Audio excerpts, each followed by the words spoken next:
کہ یہ کتاب اس پرستار نے لکھی جو جب نوعمر لڑکی تھی تو محمد رفیع کے گائے گیتوں کی شیدائی تھی۔ شومِ قسمت دیکھیے کہ یہی پرستار بچی جب نوجوان لڑکی کی عمر کو پہنچی تو اپنے ماموں کے توسط سے محمد رفیع کی بہو بنی۔ مصنفہ کے لیے یہ خبر خوشگوار معجزہ ہی تھی کہ جس عظیم فنکار کی وہ پرستار تھی، اسی کی بہو بنی، اسی خاندان کا حصہ یعنی رکن بنی۔ یہ کتاب اس لحاظ سے بھی منفرد ہے کہ یہ ایک بہو کی محبت، عقیدت اور پسندیدگی کی اوج ہے جس کی مثال شاید اس دنیا میں نہ ہو۔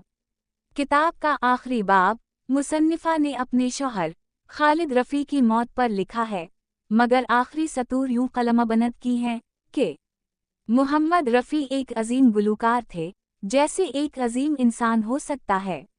میں خالق کائنات سے دعا گو ہوں کہ وہ ان پر اپنی رحمتوں کی بارش برسائے اور ان کو نہ صرف اس دنیا میں ایک بلند مقام عطا کرے بلکہ رہتی دنیا میں بھی ایسی ہی سربلند زندگی عطا فرمائے، آمین سم آمین۔ یہ کتاب محمد رفیع کی اس سخت جدوجہد سے بھی آگاہ کرتی ہے جو انہوں نے داتا گنج بخش صاحب کے شہر لاہور سے شروع کی اور بمبئی کی سڑکوں پر بھی جاری رکھی۔ انجان رستوں پر بھوک اور مشقت کو برداشت کیا، اجنبی راہوں کی چرا دستیوں سے بچنے کے لیے تپتی ریلوے لائنوں پر اپنے بڑے بھائی کے ہمراہ چلے کہ ریلوے لائن بتائے گئی مقام تک ضرور جائے گی۔